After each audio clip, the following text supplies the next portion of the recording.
दोस्तों, इंडिया में बहुत लोगों के लिए महालया बहुत ही खास दिन होता है। खास तौर पर बंगाल में ये दिन बड़े ही धूमधाम और श्रद्धा से मनाया जाता है। ये शुभ दिन दुर्गा पूजा की शुरुआत का प्रतीक है। दुर्गा पूजा देवी दुर्गा के सम्मान में मनाया जाने वाला एक भव्य त्योहार है। महालया एक तरह से आने वाले इस त्योहार का ट्रेलर है, जो मुख्य इवेंट के लिए एक्साइटमेंट बढ़ाता है। इस दिन लोग सूर्योदय से पहले ही उठ जाते हैं। चारों तरफ उत्साह और भक्ति गीतों की गूंज होती है। महालया अपने आप में झांकने और याद करने का समय है। ये परिवार और परंपरा से जुड़ने का समय है। महालया का असली मतलब है खुशी, भक्ति और बुराई पर अच्छाई की जीत। महालया सिर्फ कैलेंडर का एक दिन नहीं है, ये एक एहसास है जो लाखों लोगों के दिलों में गहराई से गूंजता है। ये अच्छाई और बुराई के बीच के उस अनंत युद्ध की याद दिलाता है। महालया हमें बताता है कि आखिरकार अच्छाई की ही जीत होती है। महालया की जड़ें प्राचीन भारतीय मिथोलॉजी में बहुत गहरी हैं। कहानियों में बताया गया है कि इसी दिन देवी दुर्गा धरती पर आई थीं। वो राक्षस राजा महिषासुर से युद्ध करने आई थीं। महिषासुर ने अपनी बुरी शक्तियों से पूरी दुनिया में आतंक मचाया हुआ था। देवता भी उसके आगे बेबस थे। सभी देवताओं की शक्तियों को मिलाकर देवी दुर्गा की रचना की गई थी। वो बहुत बलशाली और निडर थीं। महिषासुर का सामना करने के लिए पूरी तरह तैयार। उनके बीच भयंकर युद्ध हुआ जो 9 दिनों तक चला। आखिरकार 10वें दिन दुर्गा की जीत हुई। महालया उस दिन को दर्शाता है जब दुर्गा ने धरती पर आना शुरू किया था। ये उनके साहस और ताकत की याद दिलाता है। ये बुराई पर अच्छाई की जीत का दिन है। इस प्राचीन कहानी को आज भी दुर्गा पूजा के दौरान मनाया जाता है। आज के जमाने में महालया का नाम सुनते ही बायरेंद्र कृष्णा भद्रा की आवाज हमारे जहन में गूंज उठती है। वो एक बहुत ही प्रसिद्ध रेडियो ब्रॉडकास्टर थे।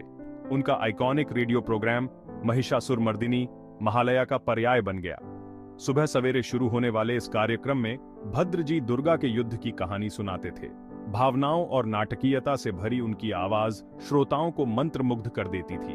उन्होंने इस कहानी को पूरे बंगाल के लाखों लोगों के लिए जीवंत कर दिया। लोग जल्दी उठते थे और उनके घरों में उनकी नरेशन की आवाज गूंजती थी। आज दशकों बाद भी भद्र जी की आवाज महालया का एक अभिन्न अंग है। महिषासुरमर्दिनी का उनका वर्जन हर साल ब्रॉडकास्ट किया जाता है। ये नॉस्टैल्जिया और परंपरा की भावना जगाता है। महालया में बीरेंद्र कृष्णा भाद्रा का योगदान अतुलनीय है। उन्होंने इस कहानी को सभी के लिए सुपरहिट बनाया और आधुनिक बंगाली संस्कृति में इसका स्थान पक्का किया। चौथा भाग, स्मरण के अनुष्ठान, टार्पण और पूर्वजों का साथ। महालया उत्सव और पवित्र स्मरण दोनों का समय है। टार्पण इस दिन किया जाने वाला एक महत्वपूर्ण अनुष्ठान है। यह अपने पूर्वजों को दिया जाने वाला एक अर्पण है। लोग नदियों या अन्य जलाशयों के किनारे इकट्ठा होते हैं। वे अपने दिवंगत प्रियजनों को पानी और भोजन अर्पित करते हैं। यह कार्य उनके पूर्वजों के प्रति सम्मान और कृतज्ञता व्यक्त करने का एक तरीका है। ऐसा माना जाता है कि इससे उनकी आत्माओं को शांति मिलती है। टार्पण जीवन और मृत्यु के चक्रीय स्वरूप की याद दिलाता है। यह परिवार और वंश के महत्व पर जोर देता है। इस अनुष्ठान के माध्यम से लोग अपने से पहले आने वालों के योगदान को स्वीकार करते हैं। यह अपनी जड़ों से जुड़ने और भविष्य के लिए आशीर्वाद लेने का एक तरीका है। पांचवां भाग, सांस्कृतिक ताना बाना बंगाली जीवन में महालया। महालया बंगाली समाज के सांस्कृतिक ताने बाने में गहराई से रचा बसा है। यह दिन विशेष भोजन, संगीत और सजावट से भरा होता है। लोग अपने घरों की सफाई करते हैं और उन्हें रंगीन रंगोली से सजाते हैं। पारंपरिक मिठाइयां और व्यंजन बनाए जाते हैं। वातावरण में भक्ति गीतों और भजनों की गूंज होती है। लोग मंदिरों में जाते हैं और सामुदायिक कार्यक्रमों में भाग लेते हैं। उत्सव की भावना संक्रामक होती है, जो लोगों को एक साथ लाती है। महालया कलात्मक अभिव्यक्ति का भी समय है।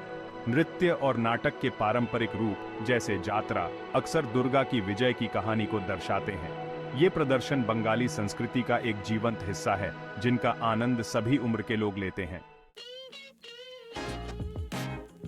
छठा भाग, आज का महालया, एक विकसित होता उत्सव। हालांकि महालया परंपरा में गहराई से निहित है, लेकिन यह समय के साथ विकसित भी हुआ है। इस दिन का मूल तत्व वही रहता है। यह अभी भी चिंतन, स्मरण और दुर्गा पूजा की प्रतीक्षा का समय है। हालांकि लोग जिस तरह से जश्न मनाते हैं उसमें आधुनिक प्रभाव स्पष्ट है। इंटरनेट और टेलीविजन ने महालया की कहानी तक लोगों की पहुंच का विस्तार किया है। पारंपरिक गीतों और कहानियों की नई व्याख्याएं सामने आती हैं। इन परिवर्तनों के बावजूद महालया की भावना कम नहीं हुई है। ये लाखों लोगों के दिलों में एक खास जगह बनाए हुए है। ये आस्था, परंपरा और बुराई पर अच्छाई की जीत के उत्सव की स्थायी शक्ति का प्रमाण है। जब तक इन मूल्यों का अर्थ है, महालया भारतीय संस्कृति का एक पोषित हिस्सा बना रहेगा।